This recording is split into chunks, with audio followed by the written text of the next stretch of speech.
여러분 반갑습니다. 오늘 수요 성경 공부 오신 여러분들을 환영하고요. 우리 잠시 기도하고 하나님 말씀 함께 공부하겠습니다. 기도하시겠습니다. 하나님, 오늘도 저희들이 수요일 날 하나님 말씀 공부하기 위해서 모였습니다. 하나님, 저희들에게 지혜를 주시고 은혜를 더하여 주옵소서. 예수님의 이름으로 기도하옵나이다. 아멘. 네.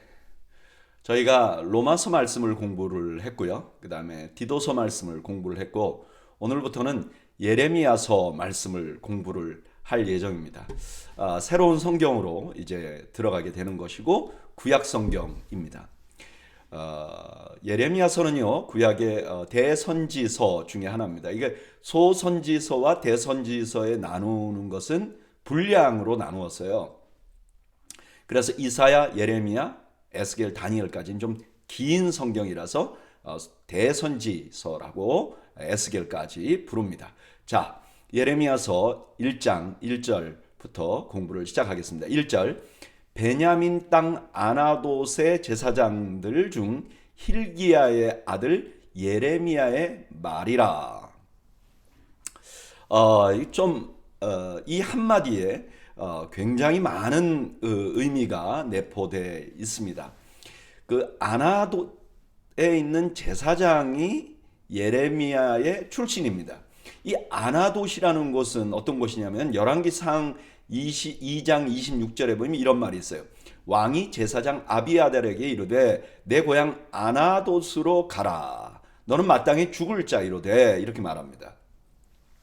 다윗 왕이 이제 죽을 무렵에 다윗은 솔로몬에게 왕위를 물려주려고 합니다. 근데 아도니아가 이제 자기가 왕이 되고자 합니다. 사실 아도니아가 왕이 될 수도 있었어요. 왕위 서열도 더 높았고. 그래서 아비아달이라는 제사장이 이 아도니아 편에 들어갑니다. 반역이죠. 결국 아도니아가 죽을 때 아비아달도 죽어야 했었어요. 그런데 솔로몬이 제사장이고 그 전에 여러 가지 일을 했기 때문에 당신은 내가 살려주는데 고향으로 가라. 아나돗으로 가라. 이 아나돗은 예루살렘에서 한 4마일 정도 떨어진 곳입니다. 그래서 아비아달은 아나돗으로 가면서 예루살렘에 있는 제사장들이 누리는 특권을 누리지 못했어요. 예루살렘에 있는 그 성전은 이제 사독 가문이 독차지하게 되는 거죠. 그러니까 같은 제사장이지만 정치적으로 힘에서 밀려서 야인이 돼버린 그런 사람들 가운데서 예레미야가 이제 태어나게 된 것입니다.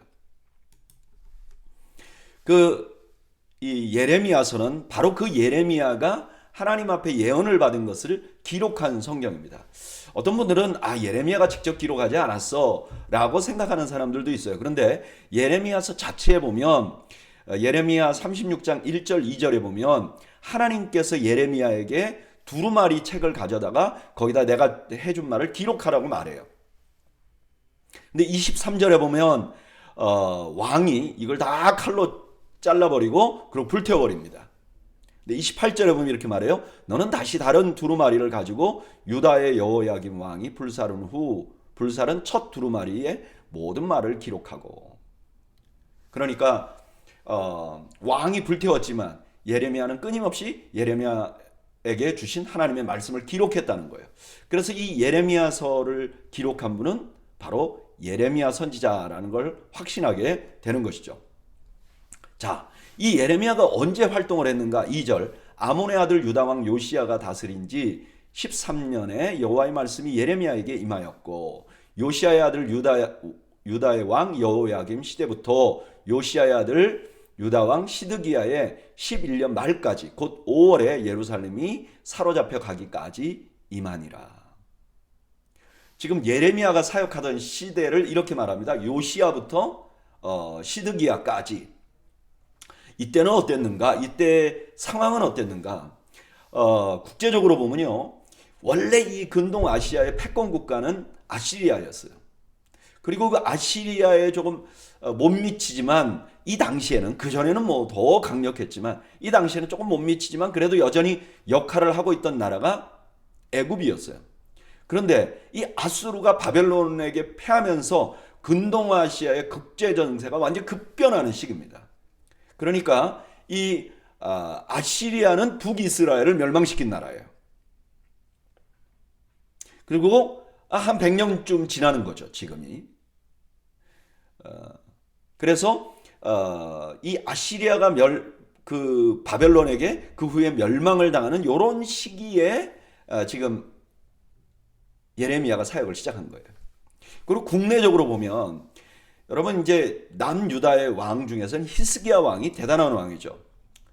이때 예루살렘 성을 아주 강력하게 이렇게 증축을 하고요. 또 아시리아가 왔을 때 어쨌든 하나님의 은혜로 그걸 물리치게 돼요. 근데 이 히스기야가 죽자마자 므낫세 왕이 등장을 하는데 아주 악한 왕이에요. 아수르의 포로가 돼버립니다.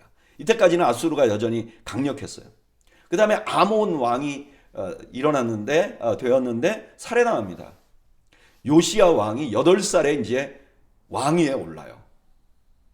그러니까 13년이 지났다 하더라도 지금 21살밖에 안 되는 거죠, 지금. 그러니까 여러 가지로 아직까지는 국내 정세가 좀 불안전한 그런 상태예요. 더군다나 예레미야가 처음 사역을 시작했을 때는 요시야 왕의 종교개혁 5년 전입니다. 사실 요시야는 히스기야 이후에 정말 이스라엘이 하나님 앞으로 돌아서야 된다는 이런 운동을 한 왕이에요. 그런데 그 왕이 그 개혁을 하기 전에 예레미야가 나타난 거죠. 그리고 예루살렘이 멸망할 때 자신도 함께 포로로 잡혀가는 운명을 겪게 되는 선지자입니다. 이제 4절부터 이 선지자가 소명을 받는 장면이 나와요. 4절 여호와의 말씀이 내게 임하니라 이르시되 내가 너를 모태에 짓기 전에 너를 알았고 내가 배에서 나오기 전에 너를 성별하였고 너를 여러 나라의 선지자로 세웠노라 하시기로. 어느 날 하나님 앞에 예레미야에게 하나님으로부터 말씀이 임하는 거예요. 신탁이 온 거죠. 너를 내가 선택했다. 이걸 우리는 소명이라고 말하죠. 여러분, 사역자에게는 이 소명이 너무너무 중요합니다. 제가 지금도 잊혀지지 않는 장면이, 제가 신학교 3학년 때 저희 신학교 다니는 모든 학생들이 개강 수련회를 했습니다. 이제 새로운 학기를 시작하면서 수련회를 했는데 그게 총신의 수련회에 거의 처음 있는 일입니다. 요즘은 계속 한다고 그래요. 근데 그때 최홍석 교수님이라는 교수님을 주강사로 세웠습니다. 여러분 신학교 3학년입니다. 이제 졸업하면 강도사가 되고 그다음 목사가 되는 이제 그 신학 모든 그 과정을 거의 맞춰가는 사람들이에요. 근데 이분들에게 이 최홍석 교수님께서 눈물을 흘리면서 설교를 하시는 거예요. 여러분 제발 소명이 없으면 지금이라도 좋으니까 그만두십시오. 지금이라도 좋으니까 그만두십시오.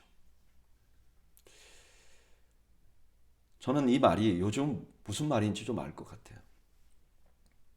하나님의 부르심이 없이 사역한다는 건 참 너무너무 힘든 일입니다. 만약에 부르심이 분명하지 않으면, 개인적인 부르심이 분명하지 않으면 어떤 사람도 어떤 상황이든지 사역을 그만하는 것이 옳은 거죠. 이만큼 소명은 중요합니다. 하나님께서는 예레미야를 부르셨어요. 그리고 이렇게 말해요. 태어나기도 전에 너를 선택했다. 예레미야가 아무 선한 일을 하기도 전에 선택한 거예요. 여러분 이것이 오늘날 우리가 구원받은 선택하고도 연관이 있죠. 우리가 선택받은 것은 우리의 힘으로, 우리의 능력으로, 우리의 선함으로 선택받은 것이 아닙니다. 전적으로 하나님의 주권으로 선택받은 것이죠. 하나님께서는 예레미야에게 너를 유다에 뿐만 아니라 다른 나라에 대해서도 예언하는 선지자로 내가 세우겠다라고 말씀을 합니다. 이 말씀을 받은 예레미야의 반응은 6절 내가 이르되 슬포도소이다. 주 여호와여 보소서 나는 아이라 말할 줄 알지 못하나이다 하니. 여기 아이라는 말은 나이가 어리다는 뜻보다는 자신의 부족함을 고백하는 말이죠. 예레미야는 신탁을 받자마자, 소명을 받자마자 제가 너무 부족합니다. 이렇게 말합니다. 이 부족을 깨달아 아는 것, 이게 너무너무 중요합니다. 저는 이것은요, 단순히 사역자들에게뿐만 아니라 모든 사람에게 꼭 필요한 일이라고 생각합니다. 초심. 내가 얼마나 부족한 줄을 잊지 않는 그런 초심 말이죠.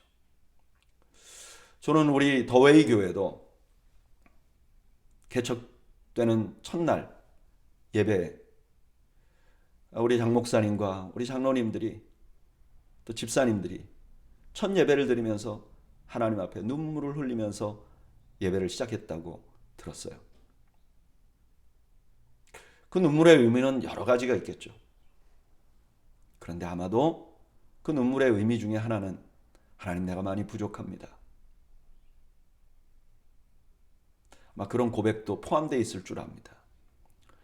저는 우리가 그 초심을 잃지 않는 교회가 되기를 바랍니다.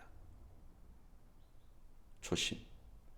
내가 부족하다는 걸 알아야 하고 그것을 계속해서 잊지 않는 것이 너무나 중요합니다. 7절. 이렇게 부족하다고 말하는 예레미야에게 여호와께서 내게 이르시되 너는 아이라 말하지 말고 내가 너를 누구에게 보내든지 너는 가며 내가 내게 무엇을 명령하든지 너는 말할지니라. 너는 그들 때문에 두려워하지 말라. 내가 너와 함께하여 너를 구원하리라. 나 여호와의 말이니라 하시고. 자신이 부족하다고 말하는 예레미야에게 누구에게 보내든지 가라. 무슨 명령이든지 말하라. 그리고 마지막에 이렇게 말합니다. 함께 하겠다. 내가 너와 함께 하겠다. 그게 제일 중요한 것이죠. 하나님이 이렇게 그냥 함께 하겠다고만 약속하신 것이 아니라 9절에 여호와께서 그의 손을 내밀어 내 입에 대시며 여호와께서 내게 이르시되 보라 내가 내 말을 내 입에 두었노라. 보라 내가 오늘 너를 여러 나라와 여러 왕국 위에 세워 내가 그것을 뽑고 파괴하며 파멸하고 넘어뜨리며 건설하고 심게 하였느니라 하시니라. 이사야에게 하시듯 입술을 정결하게 해주십니다. 그리고 말씀을 줍니다. 그리고 이렇게 말합니다. 너에게 준 말씀, 심판의 말씀은 선포되면 심판이 일어날 것이다. 너에게 준 재건의 말씀은 선포하면 재건하게 될 것이다. 하나님께서는 예레미야에게 말씀의 능력을 주시는 거죠. 말씀의 권세를 주시는 거죠. 자, 우리가 조금 전에 그 국제 정세와 이스라엘 역사를 보았습니다. 지금 국제 정세가 이 남유다에게는 너무너무 어려운 상황이에요. 새로운 제국이 일어나서 그냥 다 쓸어버리는 거예요. 그러니까 이게 정말 너무 힘든 상황이잖아요. 게다가 이 새로운 왕이 이제 등극을 했는데 이분이 뭐 8살에 시작을 한 거예요. 그러니까 어린 아이죠. 이제 이 이스라엘의 그 나라의 운명은 점점 내려갈 수밖에 없어요. 이제 멸망될 거예요, 결국. 그런데 이렇게 멸망으로 갈 이스라엘 백성들을 위해서 하나님께서 예레미야를 준비시켰어요. 하나님은 예레미야의 말을 이스라엘 백성들이 순종하지 않을 것을 알았습니다. 또 불순종하는 백성들에게는 예레미야가 한없이 아픔을 주는 존재였어요. 그렇잖아요. 나라가 계속 망하는데 예레미야가 너희들 죄 때문에 그렇다 이렇게 말하는 거예요. 아픔이죠. 그런데 나라가 망하고 나서 예레미야의 예언은 그들에게 소망이 됩니다. 다니엘서 9장 2절에 보면 이런 말씀이 있어요. 곧 그 통치 원년에 나 다니엘이 책을 통해 여호와께서 말씀으로 선지자 예레미야에게 알려주신 그 연수를 깨달았나니 곧 예루살렘의 황폐함이 70년 만에 그치리라. 예레미야가 기록해 놓은 그 책을 다니엘이 보았어요. 근데 예레미야가 너희들 망할 거야 70년 동안은 망할 거야 그렇게 말했는데 다니엘에게는 70년? 그럼 우리가 언젠가는 회복된다는 거 아니야? 소망을 갖게 된 거죠. 여러분, 저는 우리가 살아가는 이 시대에 이런 사역자가 필요하다고 생각합니다. 하나님의 말씀을 가감없이 전하는, 분명히 전하는 사역자가 있어야 합니다. 그런 의미에서 여러분들께서 우리 목회자들을 위해서 기도해 주십시오. 하나님의 말씀을 깊이 연구하고 정말 하나님께서 우리에게 주시고자 하는 말씀을 제대로 전달할 수 있는 사역자가 될 수 있도록 여러분 기도해 주십시오. 정말 하나님의 말씀을 가감없이 전하는 그런 사역자들이 사실 시대에 소망을 주는 참 선지자들이 되는 것입니다. 저는 그런 선지자 같은 사역자가 되고 싶고 우리 교회 장 목사님과 또 프랭크 전사님도 그런 사역자들이 되실 수 있도록 여러분 계속해서 기도해 주시기 바랍니다. 11절 여호와의 말씀이 또 내게 임하시니라. 이르시되 예레미야야 내가 무엇을 보느냐 하시매 내가 대답하되 내가 살구나무 가지를 보나이다. 여호와께서 내게 이르시되 내가 잘 보았도다. 이는 내가 내 말을 지켜 그대로 이루려 함이라 하시니라. 이제 소명을 받은 예레미야에게 하나님께서 한 환상 그런 것을 보여주십니다. 그 살구나무인데 우리로 말하면 이게 아몬드 나무예요. 그런데 이 아몬드 나무의 히브리어가 지켜보다 하는 말하고 똑같은 그 의미를 가지고 있어요. 그래서 살구나무 가지를 보여주고 내가 내 말을 지켜 그대로 이룰 것이다 라고 하는 말은 너가 이제 말씀을 선포하면 내가 볼 때는 그냥 이 말씀이 아무 의미가 없는 것 같고 사람들 순종하지 않는 것 같아도 내가 그것을 끝까지 보고 반드시 이룰 거야 라고 하는 약속을 주시고 계시는 것이죠. 예레미야야 내가 말하는 거 그 한마디 한마디를 내가 지켜보고 있을 거야. 그리고 꼭 그것을 이룰 거야 라고 말씀해 주시는 거죠. 13절 여호와의 말씀이 다시 내게 임하니라. 이르시되 내가 무엇을 보느냐 대답하되 끓는 가마를 보나이다. 그 윗면이 북에서부터 기울어졌나이다 하니 여호와께서 내게 이르시되 재앙이 북방에서 일어나 이 땅의 모든 주민에게 부어지리라.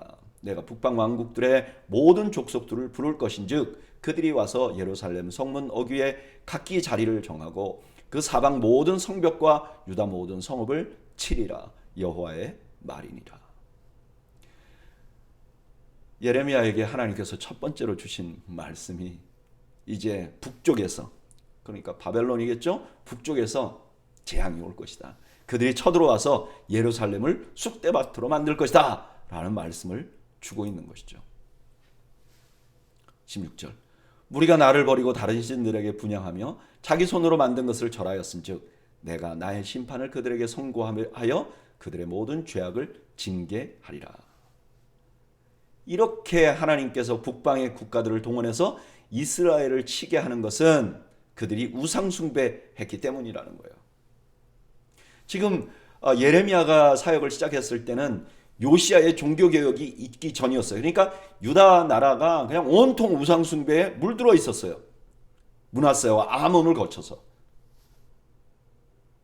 그것 때문에 너희를 징계하는 것이다 라고 분명히 말씀하시는 거죠. 17절 그러므로 너는 내 허리를 동이고 일어나 내가 내게 명령한 바를 다 그들에게 말하라. 그들 때문에 두려워하지 말라. 내가 그들 앞에서 두려움을 당하지 않게 하리라. 허리를 동인다는 건 준비하는 것이죠. 그리고 가서 뭐라 그러죠?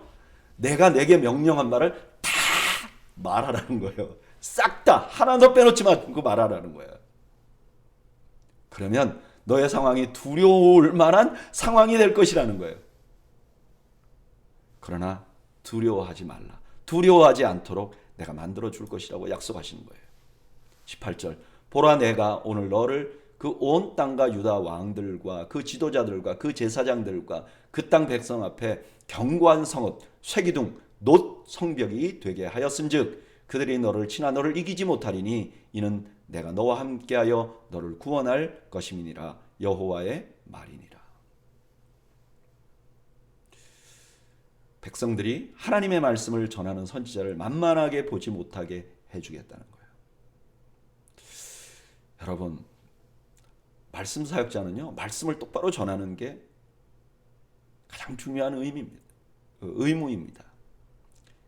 이것을 올바로 전할 때 영적인 권위가 생기는 것이죠. 그리고 하나님이 이렇게 말합니다. 내가 너와 함께하여 너를 구원할 것이다.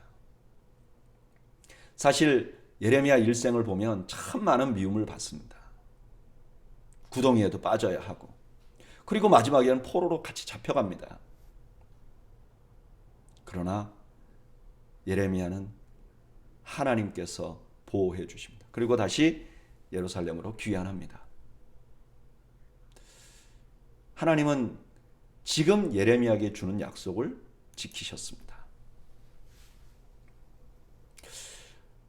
예레미야서 1장 11절부터 19절 말씀을 묵상을 해보면요, 하나님이 이스라엘을 심판할 거예요. 이런 메시지를 예레미야에게 전하라고 해요. 이런 말씀을 전하면 필연적으로 고난이 오죠. 누가 좋아하겠어요? 근데 두려워하지 말라 그래요. 하나님께서 함께 하시기 때문에 너는 누구보다 강한 사람이 될 것이라는 거예요. 저는 이 말씀 묵상하면서 그런 생각이 나더라고요. 예전에 어떤 목사님이 그런 말을 했는데, 물에 젖은 나뭇잎은 너무나 약하대요. 그냥 아주 작은 나무 가지에도 찢겨버리죠. 그런데 이 나뭇잎이 바람이 불어서 떨어져서 바위에 딱 붙어버리면요, 바위와 같이 강한 나뭇잎이 되는 거죠. 바위를 부수지 않는 한 그 나뭇잎은 찢어지지 않는다는 거예요.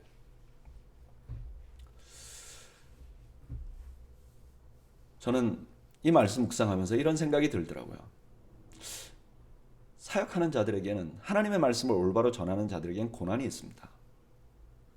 근데 그 고난을 이길 힘은 자기 내부에서 오는 게 아니에요. 하나님에게서 옵니다. 그래서 하나님과 친밀해야 해요. 하나님과 친밀해야 해요. 하나님과 가까이 해야 돼요. 하나님께 딱 붙어야 돼요. 저는 한국에서 더웨이 교회로 이렇게 오면서 하나님께서 저에게 주신 그런 강력한 마음의 확신을 주셨어요. 그게 뭐냐면은, 더웨이 교회에 오면 하나님께서 하나님과 더욱더 친밀한 시간을 많이 주겠다. 본의 아니게 팬데믹 시간에 저는 그런 은혜를 누릴 수 있었습니다. 그리고 이것이 너무나 중요하다는 것을 다시 한번 알게 되고, 바쁘고 분주한 중에 있었던 저를 잠잠히 하나님과 친밀하게 만들어 주셨어요.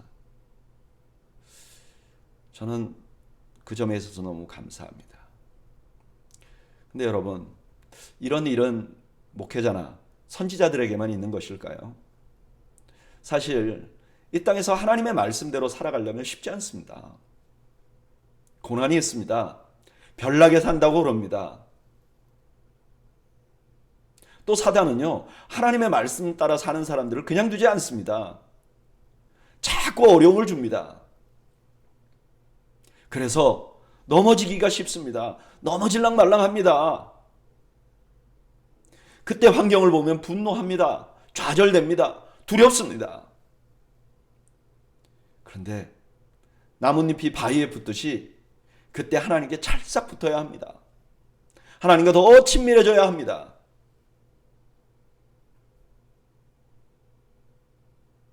그러면 무너지지 않을 것입니다. 더욱더 강해지는 은혜를 누리게 될 줄로 믿습니다. 2장 1절, 여호와의 말씀이 내게 임하시니라. 이르시되 가서 예루살렘의 귀에 외칠지니라. 여호와께서 이와 같이 말씀하시기를, 내가 너를 위해 내 청년 때의 인애와 내 신혼 때의 사랑을 기억하노니 곧 씨 뿌리지 못하는 땅 그 광야에서 나를 따랐음이니라. 처음 하나님께서 이스라엘 광야로 이끌었을 때 그 첫사랑 같은 데를 다시 한번 기억나게 하는 거죠. 3절, 이스라엘은 여호와를 위한 성물 곧 그의 소산 중에 첫 열매이니 그를 삼키는 자면 모두 벌을 받아 재앙이 그들에게 닥치리라. 여호와의 말씀이니라. 이스라엘을 뭐라고 말하냐? 거룩한 성물이라고 말하는 거예요. 너희들은 성물이야. 왜? 너희들이 나의 첫 소산이기 때문에 그래. 왜 그렇죠? 성경에서 첫 소산은 하나님의 것이라고 그래요. 거룩한 것이라고 그래요. 그러니까 누구든지 너희들을 힘들게 만들고 대적하는 자들은 내가 그냥 가만두지 않겠다고 말하는 거예요. 벌 주시겠다고 말하는 거예요. 그 대표적인 예가 아말렉이죠. 아말렉 사람들이 광야를 가는 이스라엘 백성들을 공격했어요. 하나님께서 뭐라 그러죠? 내가 아말렉을 없이하여 천하에 기억도 못하게 할 것이라고 말씀하셨어요. 왜? 하나님의 첫 열매이기 때문에 하나님이 이스라엘을 그렇게 소중하게 생각했다는 거예요. 그런데 4절 야곱의 집과 이스라엘 집 모든 족속들아 여호와의 말씀을 들으라. 나 여호와가 이같이 말하노라. 너희 조상들이 내게서 무슨 불의함을 보았기에 나를 멀리하고 가서 헛된 것을 따라 헛되이 행하였느냐. 이렇게 하나님이 그들을 보호하고 그들을 사랑하고 아꼈는데 지금 이스라엘 백성들은 마치 하나님께서 광야에서 이스라엘 백성들을 아주 못살게 굴고 자기 조상들에게 악을 행한 것처럼 하나님을 슬금슬금 떠난다는 거예요. 6절 그들이 우리를 애굽 땅에서 인도하여 내시고 광야 곧 사막과 구덩이 땅 건조하고 사망의 그늘진 땅 사람이 그곳에 다니지 아니하고 그곳에 사람이 거주하지 아니하는 땅을 우리가 통과하게 하시던 여호와께서 어디 계시냐 하고 말하지 아니하였도다. 살아가면서 어려움이 생기면 그때 우리를 사랑하시는 하나님, 그 하나님을 다시 찾아야지 이렇게 말하지 않았다는 거예요. 7절 내가 너희를 기름진 땅에 인도하여 그것의 열매와 그것의 아름다운 것을 먹게 하였거늘 너희가 이리로 들어와서 내 땅을 더럽히고 내 기업을 역겨운 곳으로 만들었으며 제사장들은 여호와께서 어디 계시냐 말하지 아니하였으며 율법을 다루는 자들은 나를 알지 못하며 관리들도 나에게 반역하며 선지자들은 바알의 이름으로 예언하고 무익한 것들을 따랐느니라. 그렇게 고생하고 그렇게 아껴서 가나안 땅에 넣어줬잖아요. 그랬더니 여기 와서 하나님께 감사하는 게 아니라 그 땅을 더럽히고 제사장이라는 작자들은 하나님을 찾아야지 이렇게 말하지도 않고 율법을 다룬다는 사람들은 하나님의 마음을 잊어버리고 예언하는 사람들이 바알의 이름으로 예언을 한다는 거예요. 이럴 수 있을까요? 이럴 수 있죠. 사실 요즘도 그런 사람들 많거든요. 9절 그러므로 내가 다시 싸우고 너희 자손들과도 싸우리라 여호와의 말씀이니라. 여기 싸운다는 말은 논쟁한다는 거예요. 자, 이제 말해보자 말이야. 누가 문제인지 말해보자. 이렇게 말씀하시는 거죠. 10절 너희는 기띔 섬에서 건너가 보며 게달에도 사람을 보내 이 같은 일이 있었는지 자세히 살펴보라. 어느 나라가 그들의 신들을 신 아닌 것과 바꾸는 일이 있었느냐. 그러나 나의 백성은 그의 영광을 무익한 것들과 바꾸었도다. 너 하늘아 이 일로 말미암아 놀랄지어다. 심히 떨지어다. 두려워할지어다. 여호와의 말씀이니라. 주변 사람들한테 물어봐. 이런 나라가 어디 있냐고 이렇게 말씀하시는 거죠. 이제 너희는 큰일 났어. 이제 큰일 났어 라고 말하는 거죠. 그 이스라엘의 잘못을 둘로 나눕니다. 13절 내 백성이 두 가지 악을 행하였나니 곧 그들이 생수의 근원이 되는 나를 버린 것과 스스로 웅덩이를 판 것인데 그것은 그물을 가두지 못할 터진 웅덩이들이니라. 생수의 근원이신 하나님을 버렸어요. 하나님을 떠났는데 그분이 생수의 근원이었어요. 그리고 불완전한 웅덩이를 파고 있는 거예요. 이거는 뭐죠? 다른 나라들에게, 애굽에게, 아시리아에게 의지하는 거예요.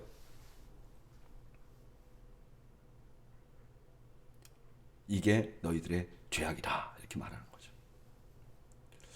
오늘 이 본문을 잘 이해해야 예수님의 말씀을 이해할 수 있어요. 요한복음 7장 38절에 나를 믿는 자는 성경의 이름같이 그 배에서 생수의 강이 흘러나오리라. 이게 무슨 뜻일까요? 하나님이 생수의 근원 되잖아요. 그러니까 이거 무슨 뜻이에요? 예수님을 믿으면 하나님 안에 들어오게 된다. 하나님의 은혜 안에 들어오게 된다는 말씀을 하고 계시는 거죠. 이래서 구약을 알아야 신약을 이해할 수 있어요. 신약과 구약은 모두 예수 그리스도를 예언하는 것이고 하나님 나라를 예언하는 것이죠. 14절 이스라엘이 종이냐 시종이냐 어찌하여 포로가 되었느냐. 어린 사자들이 그를 향하여 부르짖으며 소리를 질러 그 땅을 황폐하게 하였으며 그의 성읍들은 불타서 주민이 없게 되었으며 높과 다바네스의 자손도 내 종수리를 상하였으니 내 하나님 여호와가 너를 길로 인도할 때 내가 그를 떠남으로 이를 자취함이 아니냐. 어린 사자는 어린 사자가 아니라 젊은 사자죠. 놉과 다바네스는 애굽의 성들입니다. 너희들이 그렇게 나를 떠나니까 애굽을 완전히 진멸하고 나온 애굽의 왕과 모든 신하들 중에서 많은 사람들을 수장시켜버린, 그랬는데 너희들이 지금은 그 애굽의 성들에 의해서, 애굽 사람들에 의해서 짓밟힘을 당하지 않느냐. 지금 하나님께서는 과거의 이스라엘 백성들이 이집트와 아시리아에게 침략당한 것을 다시 한번 생각하게 합니다. 왜 그렇게 되었는가? 너희들이 하나님 떠났기 때문이야. 그렇게 말하는 거죠. 18절, 내가 시홀에 물을 마시려고 애굽으로 가는 길에 있음은 어찌 됨이며 또 내가 그 강물을 마시려고 아수르로 가는 길에 있음은 어찌 됨이냐. 내 악이 너를 징계하였고 내 반역이 너를 책망할 것이라. 그런즉 내 하나님 여호와를 버림과 내 속에 나를 경외함이 없는 것이 악이요 고통일 줄 알라. 주 만군의 여호와의 말씀이니라. 시홀은 나일강의 이름이고요, 아수르의 강이라는 건 유브라데 강이죠. 너희들이 그들에게 도움을 받으려고 이집트에 찾아가고 아수르에 찾아가고, 그게 바로 악이야. 결국 그들에게 너희들이 당하는 거 아니야. 너희가 하나님을 경외하지 않는 것이 그것 자체가 악이고 고통이라는 걸 잊지 마라고 말하는 거죠. 지금 하나님께서는 과거의 이스라엘이 주변국들에게 당한 것은 하나님을 떠났기 때문이라고 말합니다. 하나님을 떠난 그들의 참모습을 보게 하는 것이죠. 근데 아까 우리가 잠시 봤죠. 그때도 제사장들이 있었어요. 성경을 풀어주던 사람들이 있었어요. 선지자들이 있었어요. 겉으로 보면 그들의 종교 생활이 그대로 진행되고 있었어요. 근데 중심으로 그들이 의지하던 것은 하나님이 아니었다는 거예요. 여러분, 이것이 악이라는 거예요. 진정한 악은 무엇이냐? 아예 내가 교회 다니는데 교회 안 다닐 거야. 내가 이제 봉사하는데 봉사 안 할 거야. 그게 아니라는 거죠.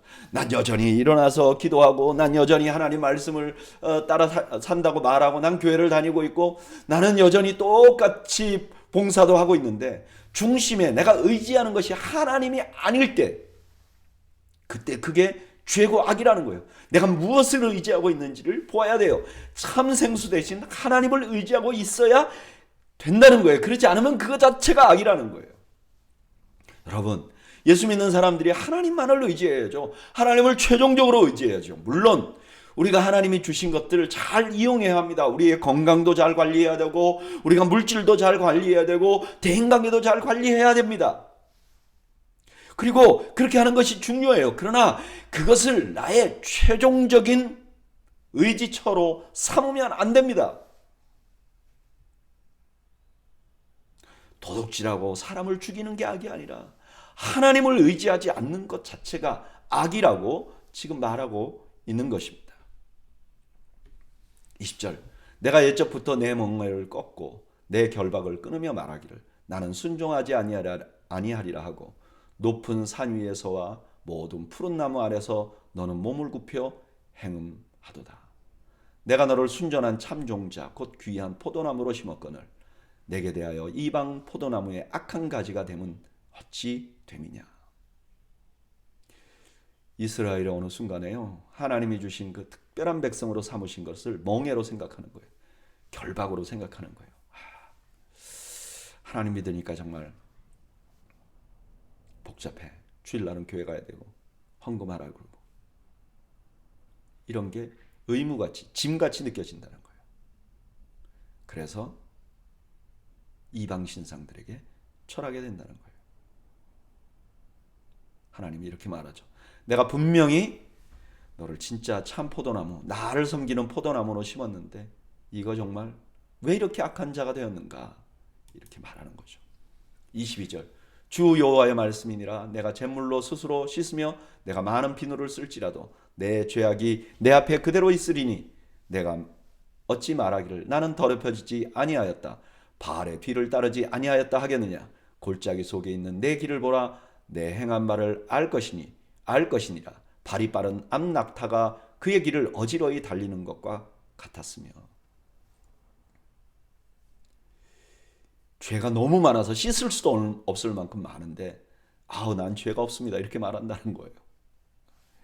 근데 하나님께서 이렇게 말하는, 너 뒤에 흔적을 봐봐.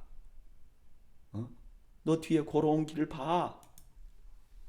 24절, 너는 광야에 익숙한 들 암나귀들이 그들의 속력이 일어남으로 헐떡거림과 같았도다.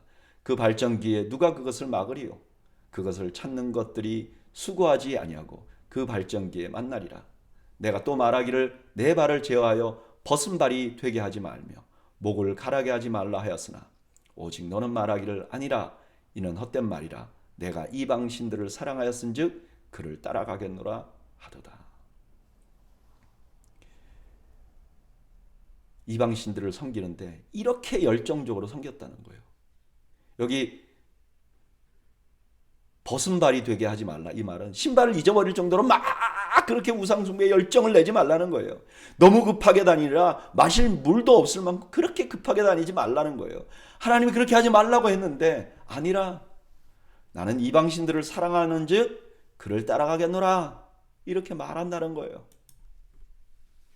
26절, 도둑이 붙들리면 수치를 당한과 같이 이스라엘 집 곧 그들의 왕과 지도자들과 제사장들과 선지자들이 수치를 당하였느니라. 그렇게 우상 숭배하니까 지금 수치를 당하는 거라는 거예요. 특히 지도자들이 그럴 거라는 거예요. 27절, 그들이 나무를 향하여 너는 나의 아버지라 하며 돌을 향하여 너는 나를 낳았다 하고 그들의 등을 내게로 돌리고 그들의 얼굴은 내게로 향하지 아니하다가 그들이 환난을 당할 때에는 이르기를 일어나 우리를 구원하소서 하리라. 너를 위하여 내가 만든 내 신들이 어디 있느냐.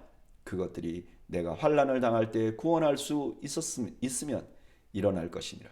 유다여 너의 신들이 너의 성읍의 수와 같도다.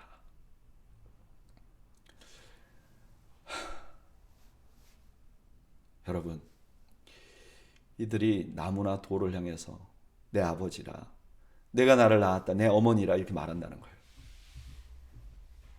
요즘 진짜 그러잖아요. 요즘 땅 향해서, 지구를 향해서 마더리라고 부르잖아요. 엄마라고 부르잖아요. 그렇게 우상들을 섬기더니 환난 당하니까, 고난 당하니까 하나님 나를 도와주세요 그렇게 말한다는 거예요.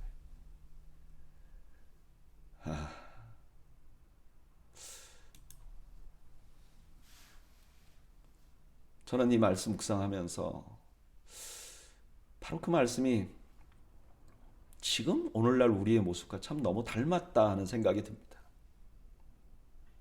평소에는 하나님을 잊어버리다가 고난이 오면 하나님께 도움을 구합니다.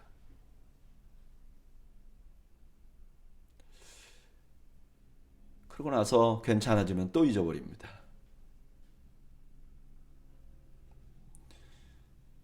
여러분, 하나님은 어려울 때 도와달라고 하실 수 있는 분입니다. 그러나 하나님은 어려울 때만 도와달라고 해야 될 분이 아니라 평소에 사랑하고 존중해 드려야 할 분이라는 걸 잊지 않아야 됩니다. 그리고 하나님께서는 그것을 원하십니다. 하나님께서는 우리가 골고할 때 하나님께 나아가는 것도 좋아하시지만, 그러나 하나님이 진정으로 원하시는 것은 우리가 평소에 하나님을 사랑하고 하나님과 친밀하기를 원하는 거예요. 저는 요즘에 점점 그걸 좀 알아가는 것 같습니다. 하나님은요, 우리 자신을 기다립니다. 더 가까이 지내기를 원하십니다. 더 친밀하게 말씀하시기를 원하십니다. 저는 오늘 수요 성경 공부 오신 분들이 정말 하나님과 친밀한 관계가 되기를 주님의 이름으로 축복합니다. 하나님의 마음을 이해하고 하나님과 더 가까이 가는 그런 분들이 되시기를 주님의 이름으로 축복합니다. 29절, 너희가 나에게 대항하면 어찌 됨이냐. 너희가 다 내게 잘못하였느니라. 여호와의 말씀이니라. 내가 너희 자녀들을 때린 것이 무익함은 그들이 징계를 받아들이지 아니함이라. 너희 칼이 사나운 사자같이 너희 선지자를 삼켰느니라. 심지어 고난당하면 하나님 앞에 나와서 그래도 기도하는 것들은 나은 것들이라는 거예요. 오늘 보니까 하나님께 대항하는 거예요. 왜 우리를 이렇게 고난당하게 합니까? 하나님. 그리고 하나님의 말씀을 제대로 전한 선지자들을 아예 죽여버렸다는 거예요. 더 악하죠? 31절 너희 이 세대여 여호와의 말을 들어보라. 내가 이스라엘에게 광야가 되었었느냐? 캄캄한 땅이 되었었느냐? 무슨 이유로 내 백성이 말하기를 우리는 노였으니 다시 주께로 가지 아니하겠다 하였느니라. 하느냐? 아니하겠다 하느냐? 하나님께서는 광야에서 그들을 압제하지 않았어요. 그들의 소망이 되었어요. 방치하신 적이 없어요. 그런데 마치 묶어놓은 것처럼 자유로워졌다고 말하는 거예요. 하나님의 호의를 받은 자들이 마치 억압을 당한 것처럼 말하는 것을 지적하고 있습니다. 32절 처녀가 어찌 그의 폐물을 잊겠느냐? 신부가 어찌 그 예복을 잊겠느냐? 오직 내 백성은 나를 잊었으니 그 날 수는 셀 수 없거늘. 내가 어찌 사랑을 얻으려고 내 행위를 아름답게 꾸미느냐? 그러므로 내 행위를 악한 여자들에게까지 가르쳤으며 또 내 옷단에는 죄 없는 가난한 자를 죽인 피가 묻었나니 그들이 담구멍을 뚫었기 때문이 아니라 오직 이 모든 일 때문이니라. 여자들이 단순히 자기가 결혼할 때 있었던 폐물을 잊지 않는데 이 백성을 어떻게 하나님을 잊느냐 말이에요.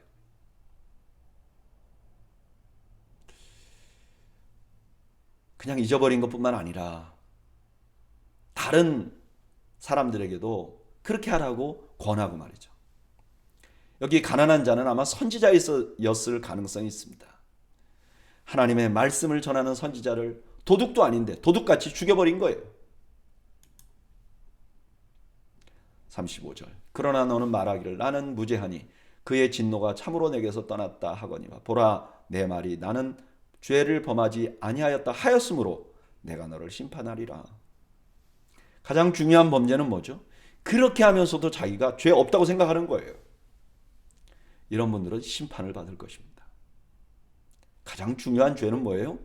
죄 없다 하는 거예요. 36절 내가 어찌하여 내 길을 바꾸어 부지런히 돌아다니느냐? 내가 아수르로 말미암아 수치를 당한 같이 또한 애굽으로 말미암아 수치를 당할 것이라. 내가 두 손으로 내 머리를 싸고 거기서도 나가리니 이는 내가 의지하는 자들을 나 여호와가 버렸으므로 내가 그들로 말미암아 형통하지 못할 것입니다. 이스라엘이 강국들에게 막 도움을 구하잖아요. 근데 오히려 그들로 말미암아 수치를 당할 것입니다.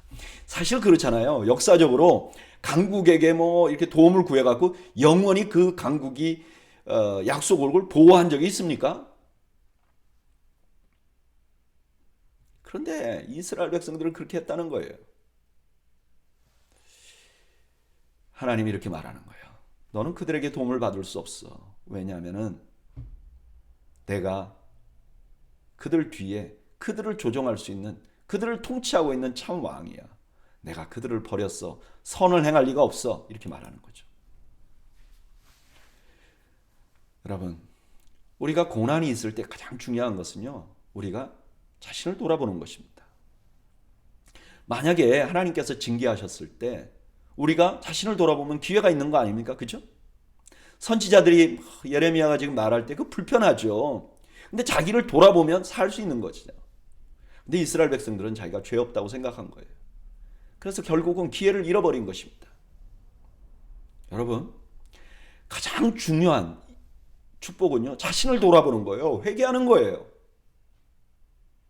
만약에 내가 고난을 당해도 하나님 앞에 징계를 받아도 그것 때문에 내가 나를 돌아보면 그게 축복이 되는 거예요. 그렇죠?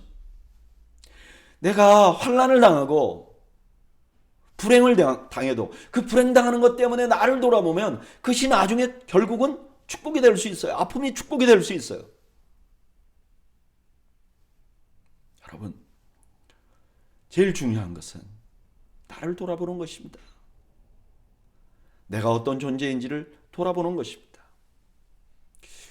저는 자기를 돌아보지 않는 사람들에게는 정말 소망이 없다고 생각해요. 희망이 없는 거예요.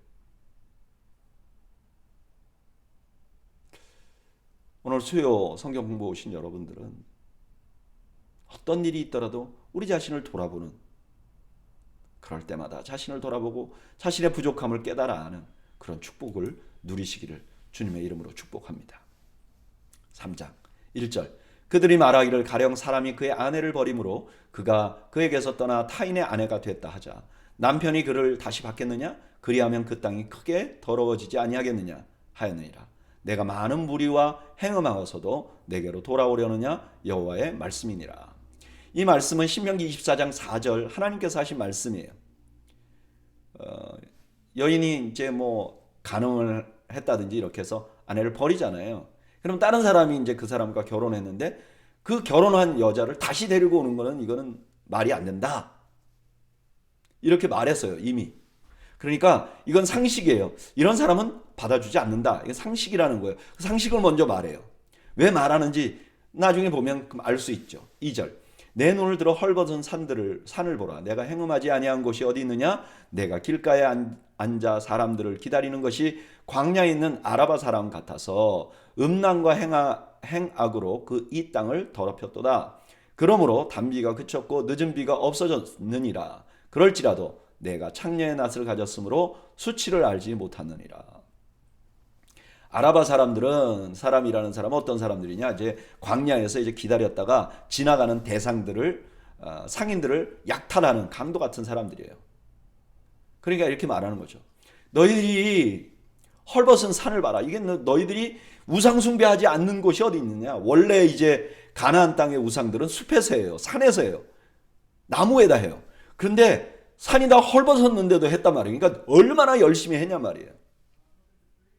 그 다음에 아라바 사람들이 다른 사람을 해하려고 하는 것처럼 그런 열심을 가지고 음란한 일을 행했다는 거예요. 그래서 하나님이 그들에게 징계를 했는데 단비가 그쳤고 늦은 비가 안 와요. 그러니까 사인을 계속 보낸 거예요. 그런데 수치를 알지 못해요. 하나님이 계속 사인을 보냈는데 그걸 못 받아들인다는 거예요. 4절. 내가 이제부터는 내게 부르짖기를 나의 아버지여, 아버지는 나의 청년 시절의 보호자이오니 노여움을 한없이 계속하시겠으며 끝까지 품으시겠나이까? 하지 아니하겠느냐? 보라, 내가 이같이 말하여도 악을 행하여 내 욕심을 이루었느니라 하시니라. 이들이 하나님께 돌아오는 듯한 행동을 하기도 하는 거예요. 하나님, 나의 보호자입니다. 나를 도와주십시오. 문제는요, 악을 계속 행해요. 그러니까 진정한 회개를 하지 않는 거죠. 자, 보세요. 하나님을 섬겼던 자들이 하나님 잘 섬기지 않으니까 징계를 받았어요. 그럼 진정으로 회개해야 되는데 회개하는 척은 해요. 그렇지만 행동은 안 돌아왔어요. 그러면 이 사람들은 기회를 못 가져야 돼요. 그냥 버려야 돼요. 그런데 6절, 요시야 왕 때 여호와께서 또 내게 이르시되 너는 배역한 이스라엘이 행한 바를 보았느냐? 그가 거기 높은 산에 오르며 모든 푸른 나무 아래로 가서 거기서 행음하였도다. 그가 이 모든 일을 행한 후에 내가 말하기를 그가 내게 돌아오리라 하였으나 아직도 내게로 돌아오지 아니하였고 그의 반역한 자매 유다는 그것을 보았느니라. 내게 배역한 이스라엘이 간음을 행하였으므로 내가 그를 내쫓고 그에게 이혼 증서까지 주었으되 그의 반역한 자매 유다가 두려워하지 아니하고 자기도 가서 행음을 내가 보았노라. 행음함을 내가 보았노라. 지금 하나님께서 보통 이런 사람들은 못 받아들이지 않겠느냐 이렇게 말씀하시고 나서 이제 북이스라엘을 말하는 거예요. 북이스라엘은 100년 전에 이제 망했잖아요. 근데 지금 이렇게 말하죠. 너희나 북이스라엘이나 보니까 똑같아 요즘에. 이렇게 말하는 거예요. 9절. 그가 돌과 나무와 더불어 행음함을 가벼이 여기고 행음하여 이 땅을 더럽혔거늘 이 모든 일이 있어도 그의 반역한 자매 유다가 진심으로 돌아오지 아니하고 거짓으로 할 뿐이니라 여호와의 말씀이니라. 북이스라엘이 그렇게 하고 망했는데도 유다가 그냥 계속해서 똑같은 짓을 하고 있다는 거예요. 거짓 회개만 하고 있다는 거예요. 11절 여호와께서 내게 이르시되 배역한 이스라엘은 반역한 유다보다 자신이 더 의로움이 나타났나니 너는 가서 북을 향하여 이 말을 선포하여 이르라. 여호와께서 이르시되 배역한 이스라엘아 돌아오라. 나의 노한 얼굴을 너희에게로 향하지 아니하리라. 나는 긍휼이 있는 자라 노를 한없이 품지 아니하느니라. 여호와의 말씀이니라. 다 망해버린 북이스라엘에게 돌아오라고 하는 거예요. 여러분 지금 이때 북이스라엘은 완전히 멸망해버렸어요. 그래서 사실 북이스라엘 땅에 사는 사람들은 유대인들이 아니었어요. 아시리아가 이 민족 혼합 정책을 쓰는 나라였어요. 그래서 이방 나라들을 전부 다 끌어다가 북이스라엘에 살게 했어요. 완전히 없어진 거예요. 그런데 하나님께서 그들에게 긍휼을 베푸는 거예요.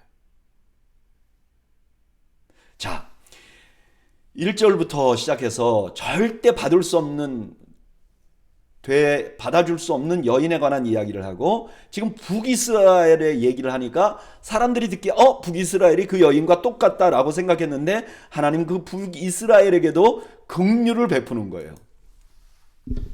그리고 나서 유다에게 이렇게 말하는 거죠. 13절 너는 오직 내 죄를 자복하라. 이는 내 하나님 여호와를 배반하고 내 길로 달려서 이방인들에게로 나아가 모든 푸른 나무 아래로 가서 내 목소리를 듣지 아니하였음이니라. 여호와의 말씀이니라. 이게 죄를 자복하면 하나님께서 그들에게 돌아오라 긍휼한 마음을 가지고 해준 중요한 말씀이 뭐냐면 죄를 자복하라 회개하라는 거죠.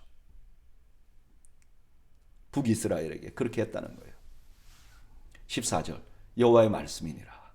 배역한 자식들아 돌아오라. 나는 너희 남편임이라. 내가 너희를 성읍에서 하나와 족속 중에서 둘을 택하여 너희를 시온으로 데려오겠고 내가 또 내 마음에 합한 목자들을 너희에게 주리니 그들이 지식과 명철로 너희를 양육하리라.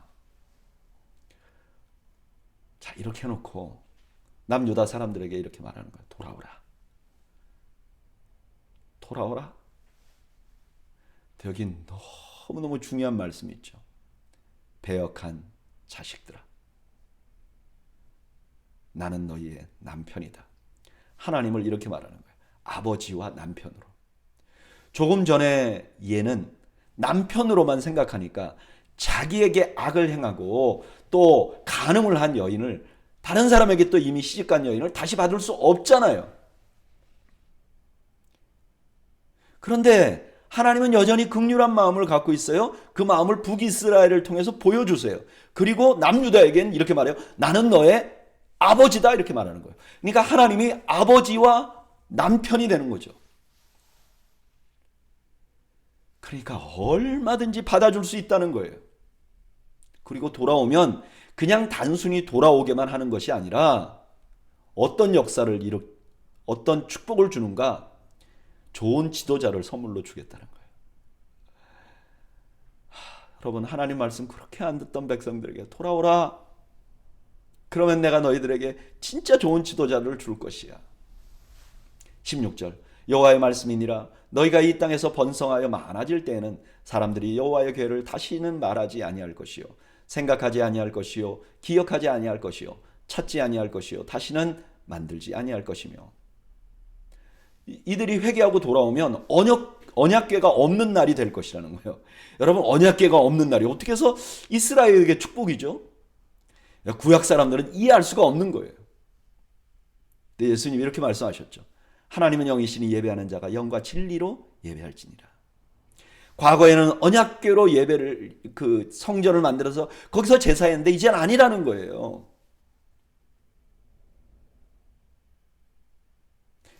이런 날이 온다. 그러니까 언약궤가 없는 것이 축복이라는 거죠. 언약궤가 없는 것이 왜 축복인지 예수님의 말씀이 없으면 이해할 수가 없는 거죠. 구약은요. 완전한 하나님의 말씀이지만 신약을 통해서 더 분명해져야 될 하나님의 말씀이에요. 17절 그때 예루살렘이 그들에게 여호와의 보좌라 일컬음이 되며 모든 백성이 그리로 모이리니 곧 여호와의 이름으로 말미암아 예루살렘에 모이고 다시는 그들의 악한 마음에 완악한 대로 그들이 행하지 아니할 것이며 그때 유다 족속이 이스라엘 족속과 동행하여 북에서부터 나와서 내가 너희 조상들에게 기업으로 준 땅에 그들이 함께 이르리라. 예루살렘이 회복되는 거예요. 너희들이 회개만 하면, 나에게 돌아오기만 하면 좋은 리더들을 세워줄 것이고, 그 다음에 영적으로 예배가 회복되도록 해줄 것이며, 마지막으로는 예루살렘이 회복될 것이야. 이것이 1차적으로는 포로 귀환에서 이루어졌죠. 그 다음에 주님 오심으로 또 예루살렘에 모이는 그런 역사가 일어났죠. 성령 충만으로. 그리고 궁극적으로는 영원한 예루살렘, 새 하늘과 새 땅을 예루살렘이라고 말하잖아요. 그렇게 이루어졌죠. 여러분, 오늘 본문에는 이해할 수 없는 사랑을 설명합니다. 분명히 자신을 배반한 백성은 버림받아야 돼요. 세상에서는 자기를 배신한, 그리고 자기 몸을 마음대로 굴린 타락한 아내는 버려야 돼요.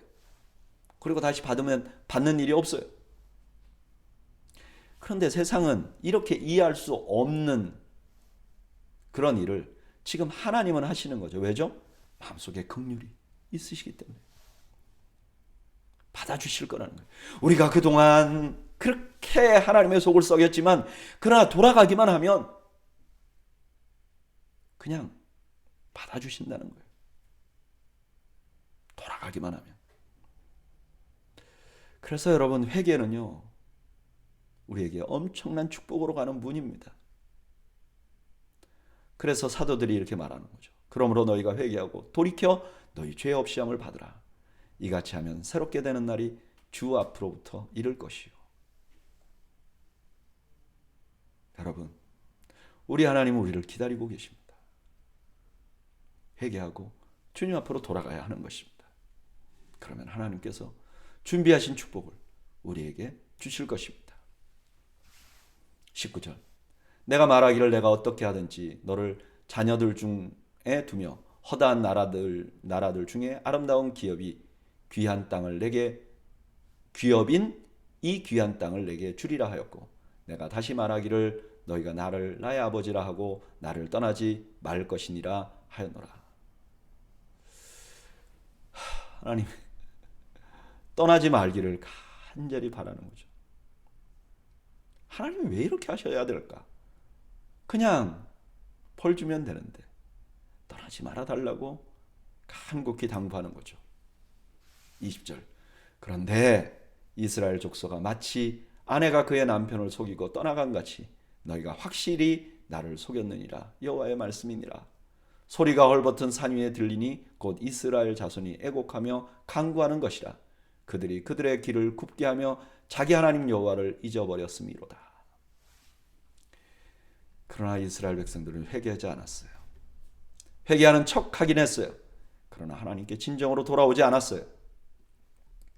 22절, 배역한 자식들아 돌아오라. 내가 너희를 배역함을 고치리라 하시니라. 보소서, 우리가 주께 왔사오니 주는 우리 하나님 여호와이심이니이다. 작은 산들과 큰 산 위에 떠드는 것은 참으로 헛된 것이라.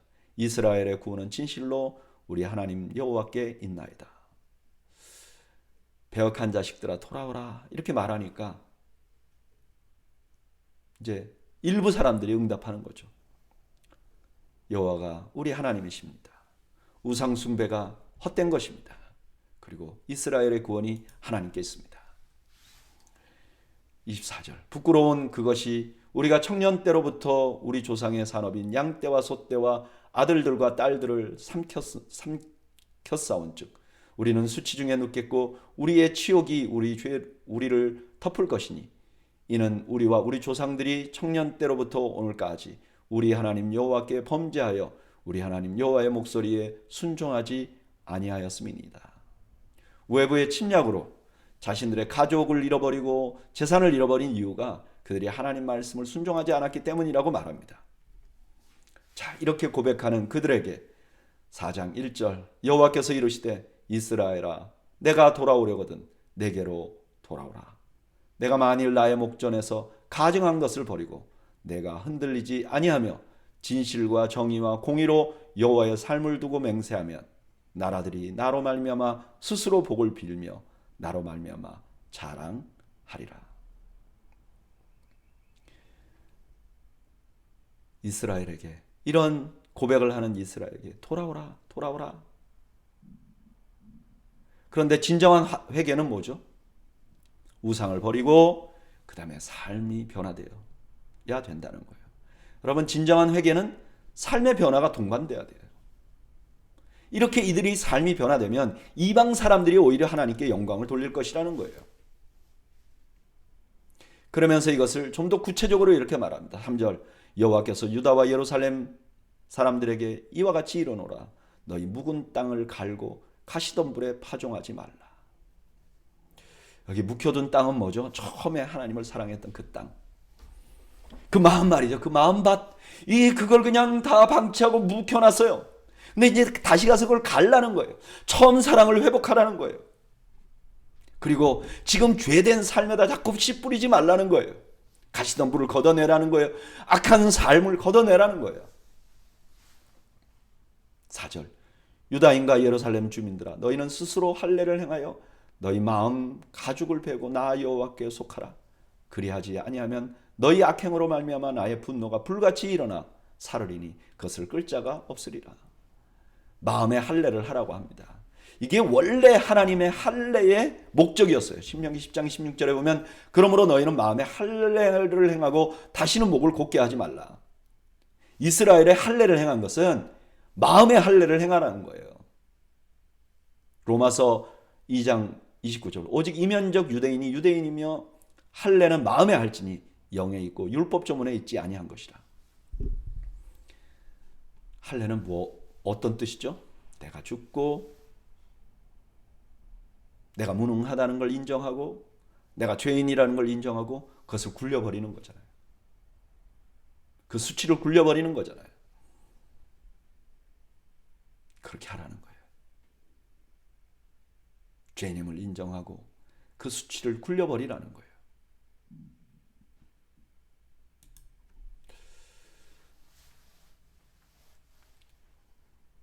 저는 이 말씀을 묵상하면서 사실 3장 들어올 때부터 계속 탕자의 비유가 생각나더라고요. 하나님 지금도 우리를 기다리고 계시고 회개하고 겸비하게 되기를 기다리고 있습니다. 우리가 할 일은 뭐죠?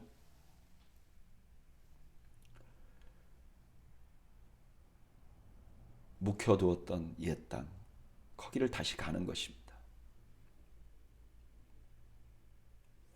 처음 사랑, 처음 하나님께 헌신했던 그 사랑을 다시 한번 기억하는 것입니다. 여러분, 우리 모두에게는 하나님을 처음 만났을 때 그런 기억이 있을 것입니다. 그게 언젠지 정확하게 기억이 안 나는 분들도 있어요. 그러나 나의 삶을 돌아보면 하나님 때문에 참 행복하고 기쁘고 정말 하나님과의 관계에서 전성기였던 때가 있어요. 그 옛날에 내가 그런 적이 있었어요. 이렇게 묻어두지 말라는 거예요. 그리로 다시 돌아가라는 거예요. 그때 내가 어떻게 했는지 어땠는지 그 마음을 회복하라는 거예요. 그리고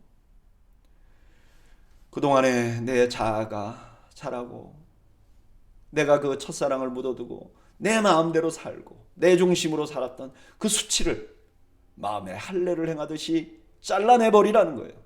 제거해버리라는 거예요. 자아를 죽여버리라는 거예요.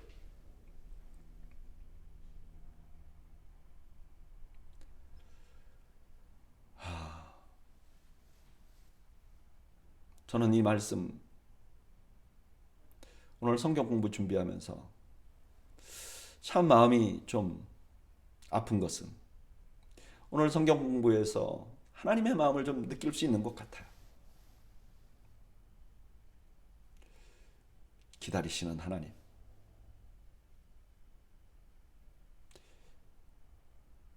기다리신 하나님.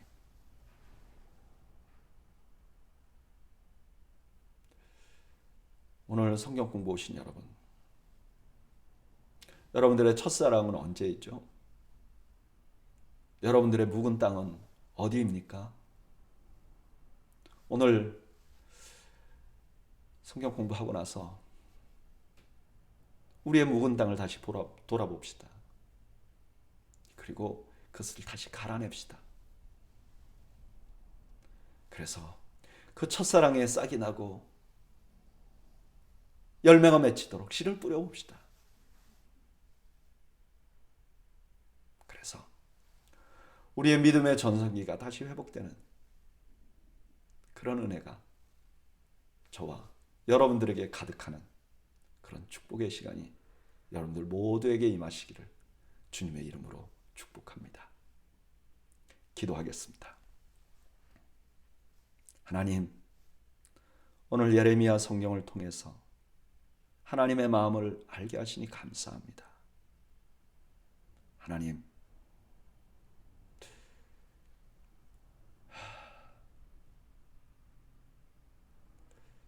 우리가 말로만 회개하지 아니하고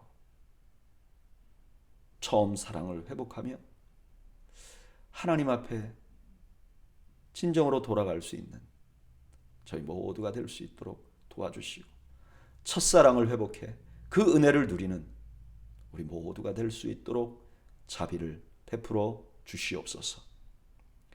예수님의 이름으로 기도하옵나이다. 아멘. 네,